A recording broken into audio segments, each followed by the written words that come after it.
Also our First Lady, Kathy, and Baby Dog.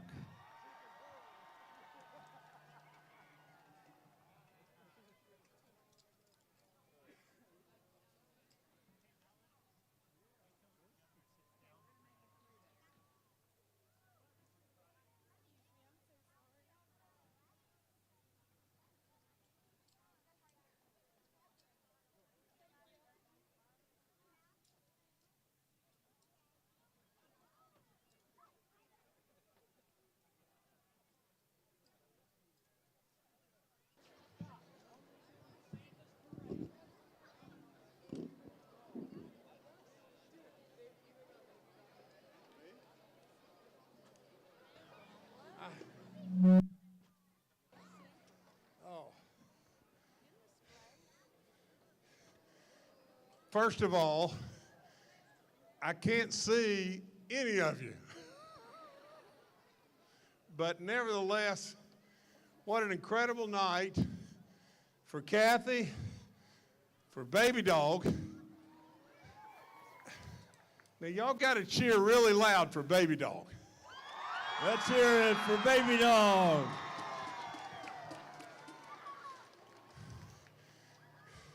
And an incredible night to be your governor. Now, with all that being said, just think about this. And I want to make sure I get this exactly right. I don't read many things. But I've got to tell you just this. This tree that has come out of one of our national forests, and all the great people from the forestry departments that do the great work every day, we are absolutely celebrating not only them, but we're celebrating West Virginia tonight. We're celebrating the greatness of all this incredible state. I don't need these notes. Let me just tell you just this. Since back in the 1960s, we have absolutely, as a nation, we have had the People's Tree. The People's Tree come to D.C. And it's been decades and decades and decades since that tree came from West Virginia. Now, again, all are going to see the brilliance, the beauty, the pristineness, the greatness of this unbelievable state. And so from all of us, to our nation, to our people all across our land, and to the world, we celebrate Christmas. Christmas. There could not possibly be a holiday that is as important as Christmas. The birth of Christ. Absolutely, and at this time that when there's turmoil in many, many areas of the world, absolutely we need to stand for Christmas, for the birth of Christ. And we need to stand with this unbelievable tree that is just showing off how great, great, great West Virginia is, how great all of our forestry department is, how great each and every one of you are. At the end of the day, we pull the rope together, don't we? And with all that being said, Kathy and I and Baby Dog all say to each and every one of you, the merriest of all Christmases right now in this year will be the merriest of all Christmases for all of you, and hopefully us too. With all that being said, we can never, ever thank you enough. It is a time of year that is the most precious of all. So for Secretary Ruby and all of y'all in every way, God bless each and every one of you. And Baby Dog says, Merry, Merry Christmas to all. God bless each and every one of you. Let's hear it for Governor Justice. Now, the young man that won the essay contest. And now, Ethan, come up here. It's my honor to introduce our next two guests this evening. Ethan Reese, a fourth grade student from Beverly Elementary in Randolph County. Ethan won the U.S. Capitol Christmas Tree Essay Contest and is going to share a brief portion of his essay with us. Joining Ethan on the stage is Sean Cochran, Forest Supervisor for Monongahela National Forest.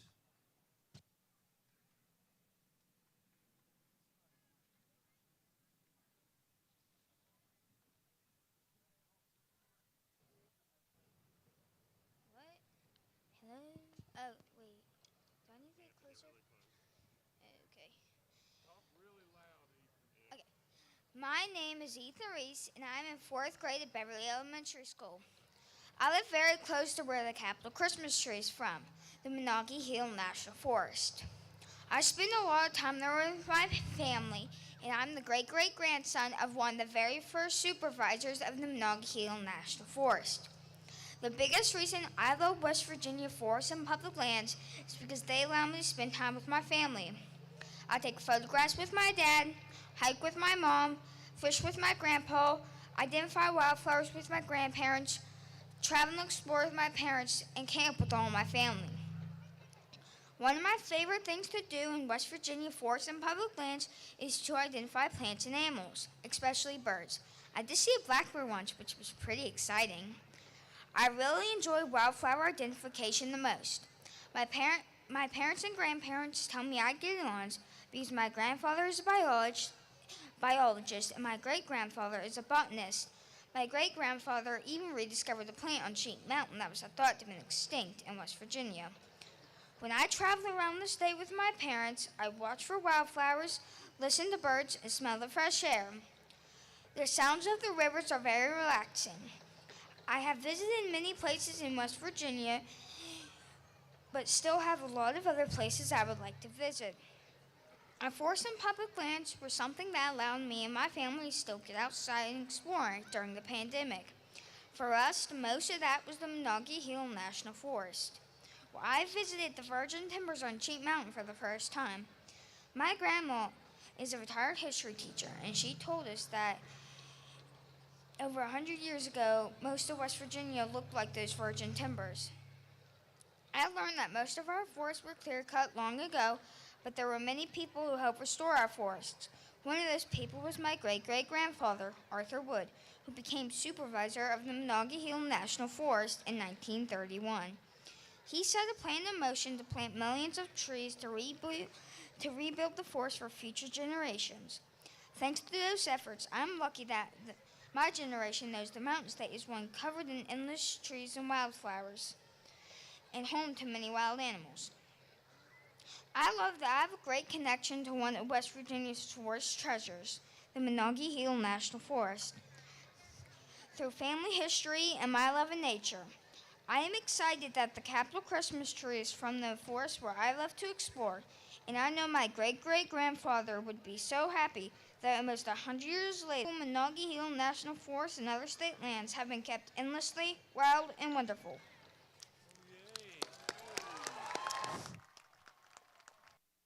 Let's give Ethan a big round of applause. Way to go, Ethan.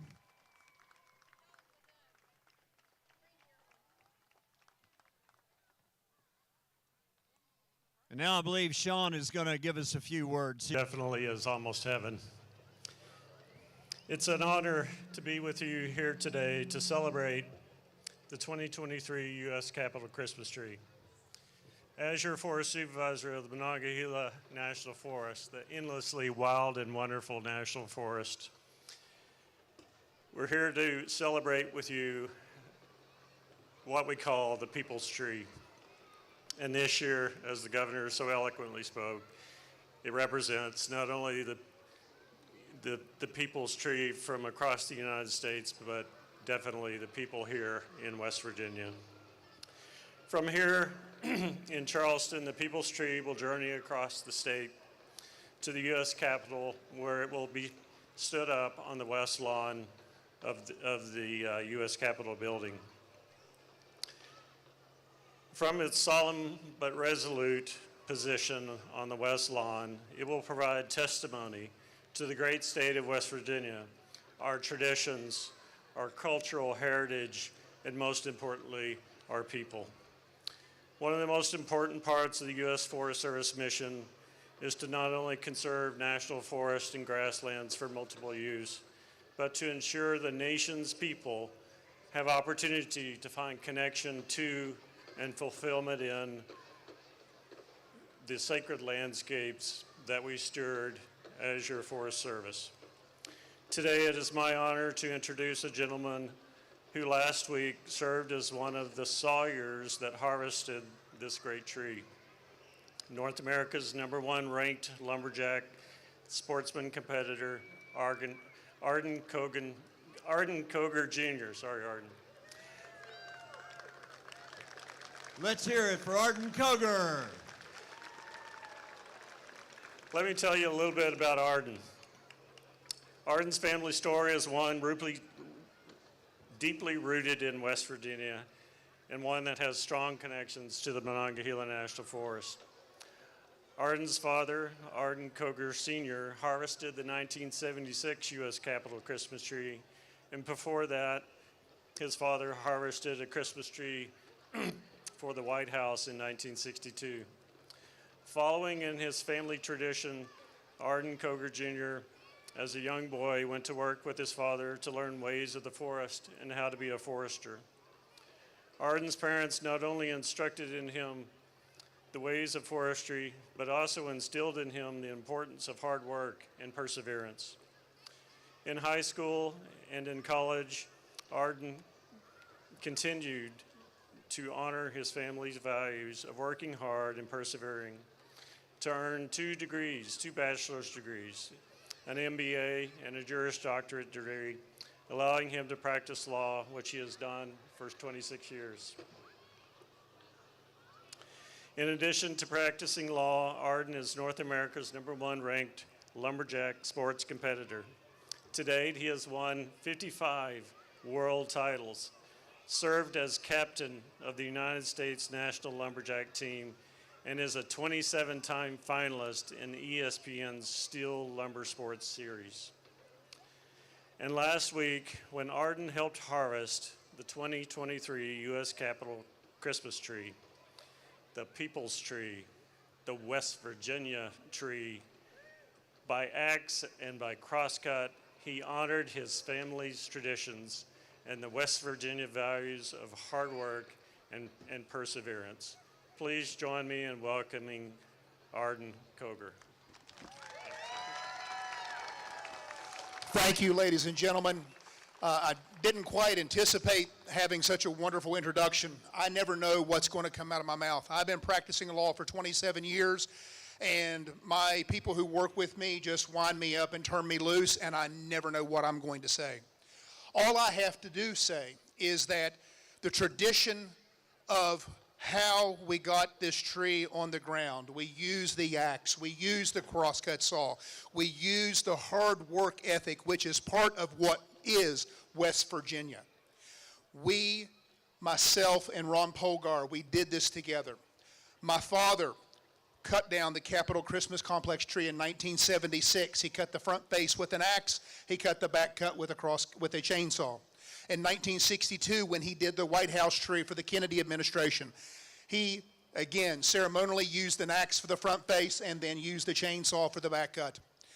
And when I got the call to be asked to do this honor of being the person to cut this tree down, very frankly, I had to cry. Because this is something that I, as an attorney who has lived in Charleston for 27 years, who has practiced law and knows hundreds of people in this crowd tonight and has represented this man before, I was completely shocked that I had this opportunity and had this honor to be part of this process. And so I am humbly your servant. I am the humble West Virginian who is proud of his traditions, who is proud of his family, who is proud of his state. And you know what? I just have nothing else to say but Merry Christmas to all of you, and thank you for coming out tonight. Let's hear it for both Sean and Arden Koger. And now, ladies and gentlemen, it's my honor to introduce students from the West Virginia Schools for the Deaf and the Blind who will perform their Christmas medley.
Let's hear it for them. That's it. We're done. The West Virginia Schools for the Deaf and the Blind.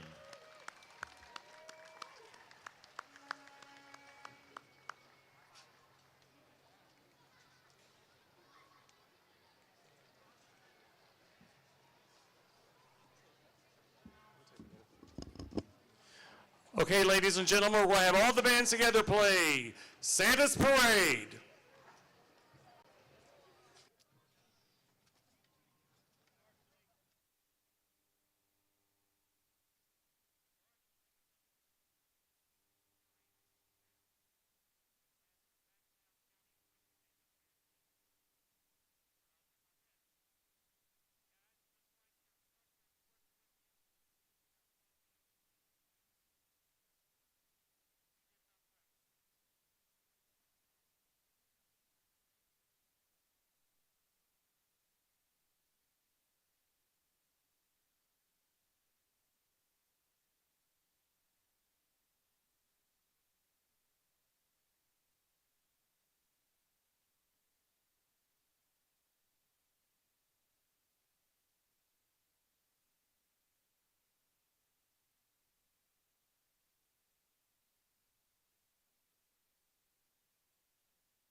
After that, please take some time to enjoy activities from around the state that showcase all there is to see and do most heaven, West Virginia.